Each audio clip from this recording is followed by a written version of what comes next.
हर रोज हमारे आसपास कई इत्तेफाक होते रहते हैं। क्या आपको कभी एक छोटे से अपराध के लिए पकड़ा गया है जिसके बारे में अखबार में भी खबर छप गई हो? या फिर क्या आपके साथ कभी ऐसा हुआ है कि आप किसी और शहर में अपने हमशक्ल से अचानक से मिल गए हो? तो आज हम आपको कुछ ऐसे ही किस्सों के बारे में बताने जा रहे हैं। बने रहिएगा हमारे साथ और देखते रहिए लाखों में एक बार होने वाले इत्तेफाकों को। एक सैंडविच जिसने इतिहास बदल दिया। आपके हिस्ट्री टीचर ने आपको आर्क ड्यूक फ्रांस फर्नांडिस की हत्या की वजह से ही फर्स्ट वर्ल्ड वॉर की शुरुआत हुई थी ये बताया होगा।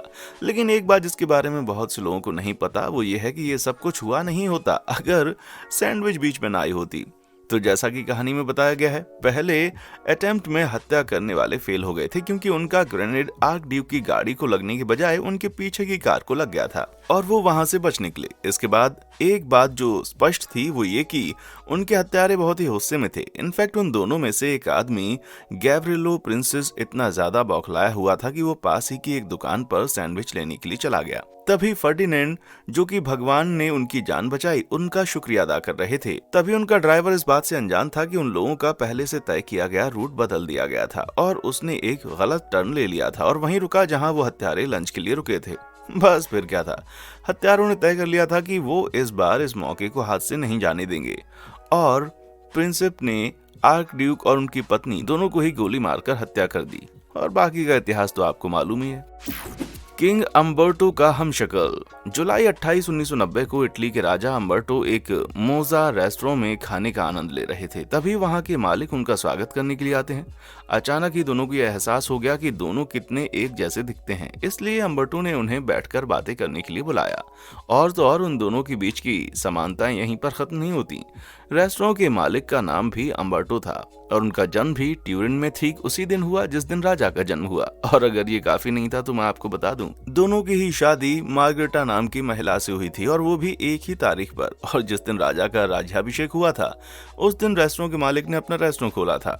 राजा इस इत्तेफाक से इतने ज्यादा खुश थे कि उन्होंने अपने नए दोस्त को एथलेटिक शो पर बुलाया जो वो अगली सुबह देखने जा रहे थे। लेकिन अफसोस कि ऐसा हुआ नहीं। उस सुबह अचानक ही किसी ने रेस्टोरेंट के मालिक को गोली मारकर हत्या कर दी और कुछ ही घंटे के बाद राजा अम्बर्टो की भी इतावली अमेरिकी अराजकतावादी गेटाना ब्रेस्को ने हत्या कर दी।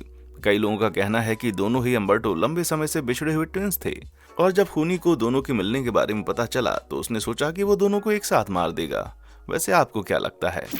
Santana effect. साल 2016 में 17 साल की सेंटाना गुटरेज ने ट्विटर पर अपनी एक तस्वीर शेयर की जिसमें वो एक अजनबी के साथ खड़ी है जो हूबहू उनकी तरह दिखती है। उसी साल सितंबर में सेंटाना, जो असल में लास वेगास में रहती है, वो सैन डिएगो के फैशन वैली मॉल में गई थी क्योंकि ये मॉल एप्पल स्टोर के बेहद पास में था। जब वो वहां पहुंची तो वहां उन्हें इजोबेल मिली जो कि सेव द चिल्ड्रन फंड के लिए काम कर रही थी। और तो और दोनों एक दूसरे में इतनी ज्यादा समानताएं पाकर एक दूसरे के साथ खुद की फोटो खिंचवाने से खुद को रोक नहीं पाए। ये तस्वीर कम से कम 20,000 बार रीट्वीट की गई होगी और एक हफ्ते के बाद किसी ने अपनी दोस्त की भी एक तस्वीर शेयर की जो बिल्कुल सेंटाना जैसी दिखती थी। सच में अब चीजें बहुत ही अजीब हो रही थी, लेकिन फिर भी कई और ट्विटर यूजर सेंटाना के अपने वर्जन के साथ सामने आ रहे थे। यह तो भाई कोई सेंटाना गुटरेज क्लोनिंग मशीन है या फिर उन सेंटाना के पेरेंट्स को इसके लिए सफाई देनी पड़ेगी। गुप्त जहाज। जब ऐसा लगने लगा था कि वर्ल्ड वॉर 1 बहुत ही बुरा साबित होने वाला है, जर्मन आर्मी ने डिसाइड किया कि वो अपनी शिप का नाम, जिसका नाम था एसएमएस कैप ट्राफलगर, को एक सशस्त्र व्यापारी क्रूजर में बदल देंगे। और अपनी नई नाव को किसी तरह के नुकसान से बचाने के लिए उन्होंने एक बिल्कुल अलग तकनीक का अपनाने के बारे में सोचा। उन्होंने अपनी शिप का नाम बदलकर ब्रिटिश लाइनर आरएमएस कार्मेनिया के रूप में प्रदर्शित किया। लेकिन अफसोस कि ट्राफलगर पर हमला हुआ और वो 1914 में डूब गई और इसका अटैकर कोई और नहीं बल्कि आरएमएस कार्मेनिया खुद था, जिसने खुद को एक सशस्त्र व्यापारी क्रूजर में बदल दिया था। बस यही इत्तेफाक अजीब और काफी नहीं थे तो मैं आपको ये भी बता दूं कि जर्मन अकेले नहीं थे जिसने नकल करने की योजना बनाई थी, क्योंकि ब्रिटेन ने भी अपनी शिप का नाम बदलकर एसएमएस ट्राफलगर की तरह दिखने के लिए आरएमएस कार्मेनिया को एसएमएस ट्राफलगर का रूप दे दिया था। और यही कारण है कि आरएमएस कार्मेनिया ने एसएमएस ट्राफलगर को डुबो दिया। हाँ, मुझे लगता है कि मुझे एक अच्छी नींद की जरूरत है। अब सब अपनी अपनी नाव पर ध्यान दें भाई।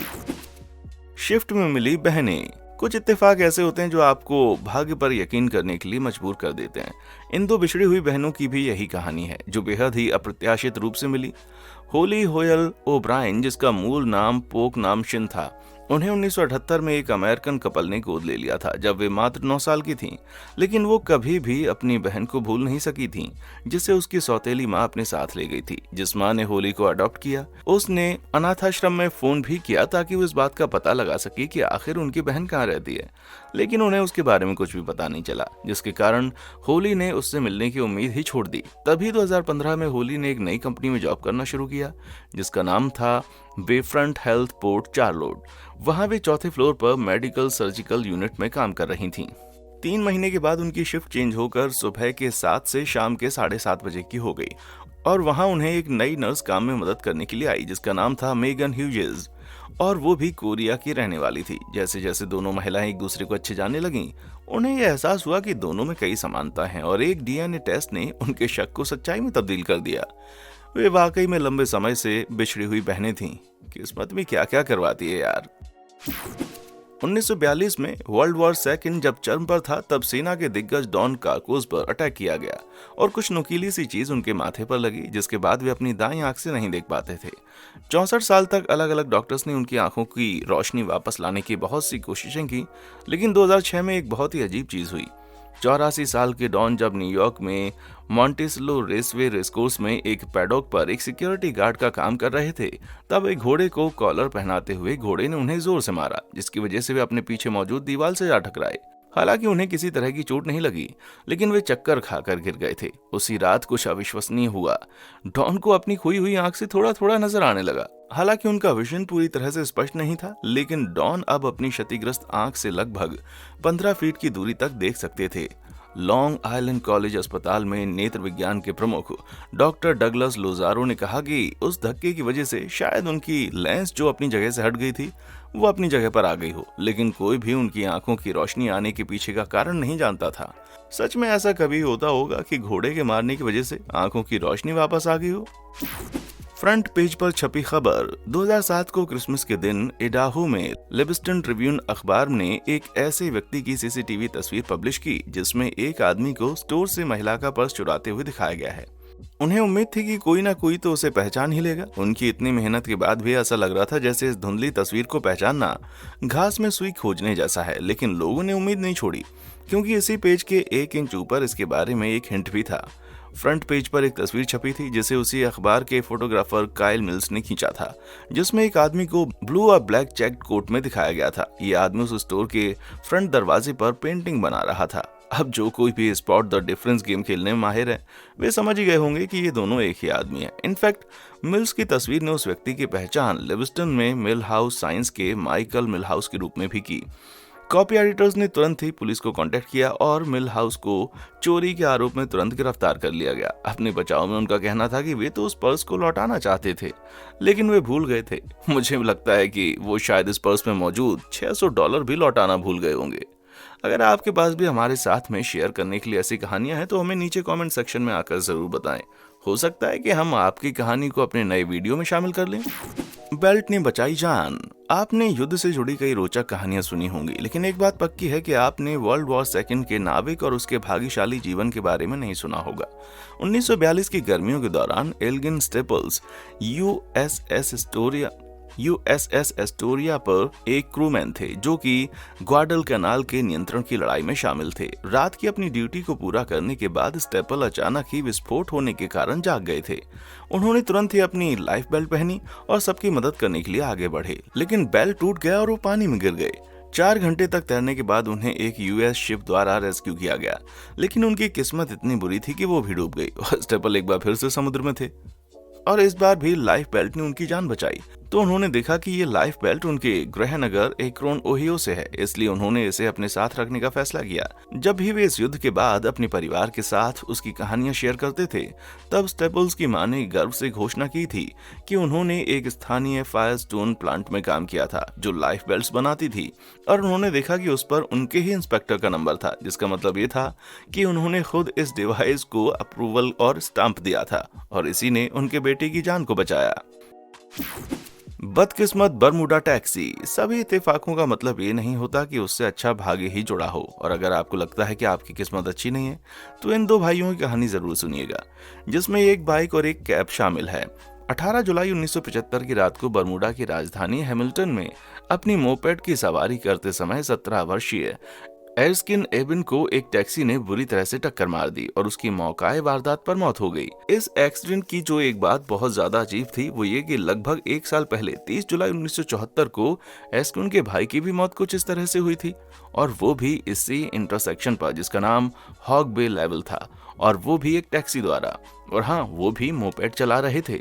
और तो और ये काफी नहीं था कि वो टैक्सी भी सेम ही थी, इसके साथ भी टैक्सी ड्राइवर भी सेम था जिसका नाम था विलियम मैंड्रेस। यहाँ तक कि उस टैक्सी में बैठा पैसेंजर भी सेम था जिसका नाम था जॉन हेनरी एबिन। सच में यार, इसे कहते हैं बुरी किस्मत। सुनने में ये सब अजीब लगता है, लेकिन यही कड़वा सच है।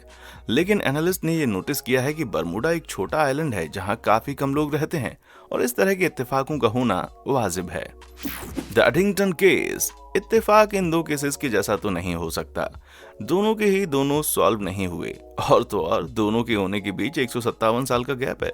27 मई 1817 को लगभग 6:30 बजे ब्रिटेन के बर्मिंघम के ऐतिहासिक उपनगर एडिंगटन में जॉर्ज जैक्सन नाम के एक मजदूर को 20 साल की लड़की का शव एक कुंड में मिलता है।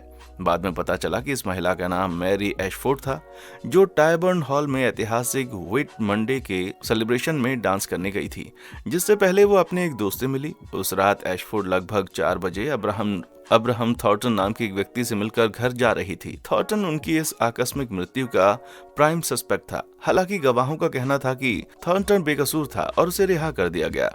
वैसे ही ठीक 157 साल के बाद 27 मई 1974 को इतिहास एक बार फिर से खुद को दोहरा रहा था। बारबरा फॉरेस्ट नाम की एक और 20 वर्षीय महिला का जीवन रहस्यमय तरीके से लिया गया। उनका शव भी लोगों को तालाब में मिला था और उसकी चोटें बिल्कुल एशफोर्ड जैसी ही थीं। उस रात फॉरेस्ट भी अपने बॉयफ्रेंड के साथ व्हाइट मंडे के प्रोग्राम में डांस करने गई थी। पुलिस का उनके एक सहकर्मी पर शक था जिसका नाम था माइकल यान थॉर्नटन, और इस बार भी थॉर्नटन को रिहा कर दिया गया और केस सॉल्व नहीं हो पाया। और इससे भी बुरी बात यह है कि दोनों ही महिलाओं ने अपने दोस्तों को यह बताया कि उन्हें उस दिन कुछ ठीक नहीं लग रहा था। अब क्या आपको भी डर लग रहा है? बाल बचना। अगर कभी कभी आपको आपके वर्क प्लेस पर सुरक्षा उपकरणों के बारे में याद दिलाने की जरूरत पड़ती होगी तो इस किस्मत वाले आदमी जेरेमिया पर एक नजर डालें। जेरेमिया एंगल ग्राइंडिंग करते वक्त अपनी सेफ्टी गॉगल्स पहने हुए थे, तभी उनका कटिंग व्हील टूटकर उनकी तरफ आता है, और उनकी इस सावधानी की वजह से उनकी दाईं आंख आज भी सही सलामत है। याद रखिएगा, इत्तेफाक आपकी जान हमेशा नहीं बचा सकते, लेकिन अगर आप सेफ्टी प्रिकॉशंस फॉलो करते हैं तो आप अपनी जान को जरूर बचा पाएंगे। सब कुछ लगभग बिगड़ने ही वाला था।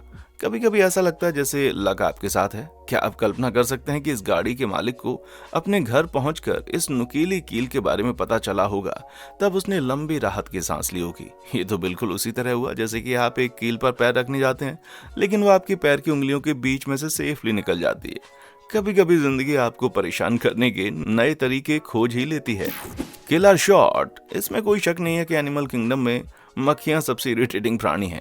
वो इसलिए क्योंकि जब आप अपने बिस्तर पर सोने जा रहे होते हैं तो वो आपको अपनी आवाज से सोने नहीं देती। जिस किसी ने भी रैकेट लेकर इन जीवों को मारने की कोशिश की है वे जानते हैं कि इन्हें मारना कितना मुश्किल है। लेकिन एक नजर जरा इस इत्तेफाक पर डालिए, ऐसा लगता है जैसे ये बंदे ने खुद ही अपने पैर पर कुल्हाड़ी मार ली है। मैचिंग।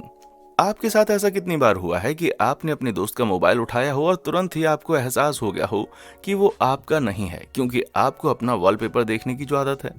लोग अपने मोबाइल पर लगभग सभी तरह के बैकग्राउंड्स रखते हैं, पक्षियों से लेकर रोमांटिक पार्टनर्स की पिक्चर्स की और कभी कभी अपने वेकेशन की भी। तो ऐसा हमेशा नहीं हो सकता कि किसी की फोन स्क्रीन हूबहू आपकी जैसी हो, लेकिन इस आदमी ने इस बात को भी एक नया मुकाम दे दिया।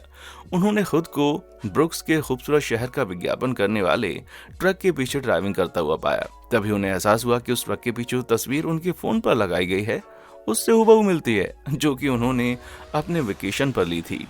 क्या आपके साथ भी इस तरह के इत्तेफाक हुए हैं? तो नीचे कमेंट सेक्शन में आकर हमारे साथ जरूर शेयर करें।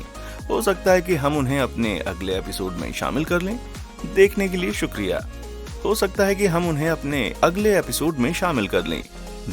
शुक्रिया।